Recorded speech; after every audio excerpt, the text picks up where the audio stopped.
జగన్ ప్రభుత్వ హయాంలో Kakinada seaport limited, Kakinada సెజ్లలో 3,600 కోట్ల విలువైన వాటాలను కేవీ రావు నుంచి బలవంతంగా లాగేసుకున్న కేసులో వైసీపీ ఎంపీ విజయసాయిరెడ్డిపై ఈడీ అధికారులు ప్రశ్నల వర్షం కురిపించారు. కేవీ రావు ఇచ్చిన ఫిర్యాదు ఆధారంగా సిఐడి నమోదు చేసిన ఎఫ్ఐఆర్లోని అంశాలపైనే ప్రధానంగా ప్రశ్నించారు.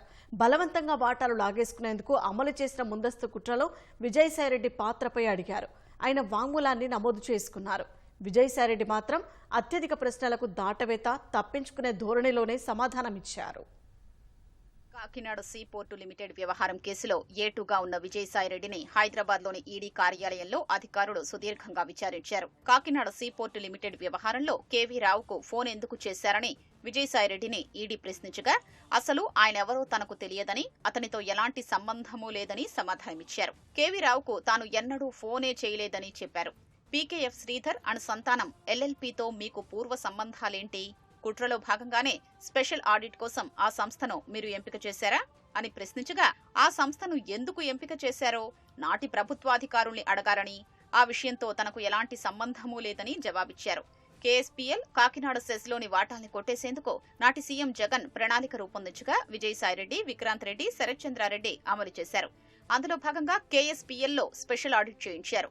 లేని ఆదాయం ఉన్నట్లు తప్పుడు దస్త్రాలు సృష్టించారని కేవీరావు ఫిర్యాదులో పేర్కొన్న అంశంపై ప్రశ్నించగా తనకు ఎలాంటి సంబంధమూ లేదంటూ విజయసాయిరెడ్డి సమాధానమిచ్చారు.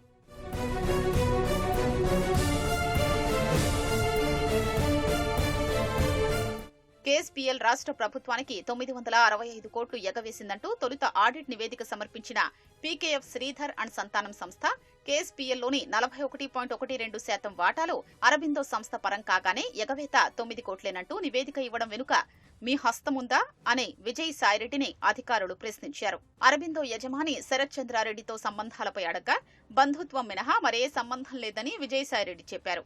విక్రాంత్ రెడ్డితో సంబంధాలపై ఈడీ ప్రశ్నించగా ఆయనతో తనకు ఎలాంటి వ్యాపార లావాదేవీలు లేవంటూ చెప్పారు. ఈ మొత్తం వ్యవహారంలో మనీ లాండరింగ్ కు సంబంధించి ప్రశ్నించగా ఆ వివరాలేవీ తనకు తెలియవంటూ దాటవేత ధోరణిలో సమాధానాలు ఇచ్చినట్లు తెలిసింది.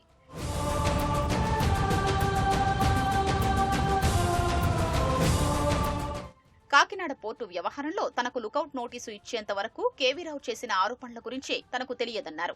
సమన్లిచ్చి లుకౌట్ నోటీసులు జారీ చేసేంత వరకు కాకినాడ ఓడరేవు విషయం తనకేమీ తెలియదని వివరించారు. ఇమ్మిగ్రేషన్ అధికారులు ఏపీ సిఐడిని బాధ్యుల్ని చేస్తూ ఢిల్లీ హైకోర్టులో సవాల్ చేశారన్నారు. దీనిపై ఈ నెల 15న వాదనలు జరగనున్నట్లు చెప్పారు. కాకినాడ పోర్టు వివాదంలో కేవీరావు తన పేరు ఎందుకు చెప్పాడనేది అర్థం కావటం లేదన్నారు. కేవీరావు అనేటటువంటి వ్యక్తి ఎవరో నాకు తెలియదు,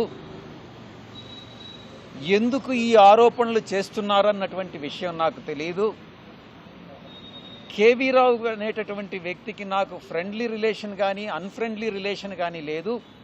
కాకినాడ సీపోర్ట్స్ విషయంగా కేవీరావుకి నేను ఎటువంటి ఫోను చెయ్యలేదు, విక్రాంత్ రెడ్డిని పంపిస్తానని నేను చెప్పలేదు అన్నటువంటి విషయం చాలా స్పష్టంగా చెప్పడం జరిగింది.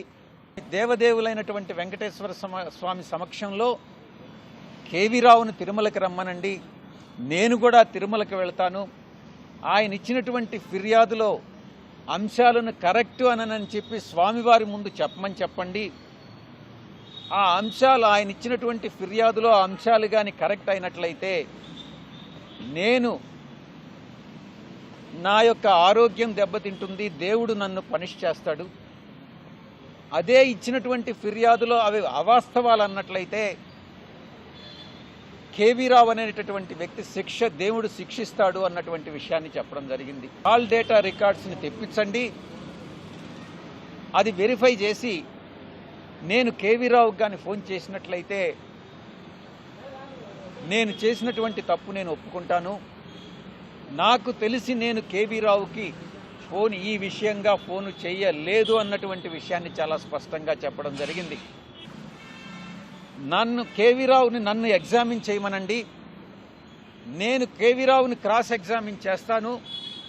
ఈ క్రాస్ ఎగ్జామినేషన్లో విచారణలో మీ సమక్షంలో జరిగేటటువంటి ఈ యొక్క క్రాస్ ఎగ్జామినేషన్లో వాస్తవాలు ఏందనేటటువంటివి బయటపడతాయి.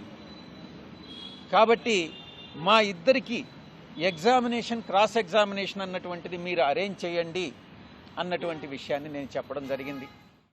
ఎన్ఫోర్స్మెంట్ అథారిటీ మరో అడుగు ముందుకేసి 22 సంవత్సరాల క్రితం 2Y క్యాపిటల్ అనే సండూర్ పవర్ కేసు ఇంకా పరిష్కారం కావాల్సి ఉందంటూ ఆ కేసులో ఏం చెబుతారని గుచ్చి ప్రశ్నలు అడిగినట్లు విజయసాయిరెడ్డి తెలిపారు. 22 సంవత్సరాల క్రితం జరిగిన లావాదేవీల గురించి అడిగితే చెప్పలేనని, రికార్డులు పరిశీలించి మరోసారి అడిగితే సమాధానమిస్తానని ఈడీ అధికారులకు స్పష్టం చేసినట్లు చెప్పారు. విక్రాంత్ రెడ్డి తనకు సుబ్బారెడ్డి కుమారుడిగా మాత్రమే తెలుసని, వారితో తనకు వ్యాపార లావాదేవీలు లేవన్నారు. తనపై నమోదైన కేసుల్లో ఈడీ అధికారులు మొదటిసారి పిలిచారని, ఏపీ సిఐడి నుంచి ఇంకా పిలుపు రాలేదన్నారు.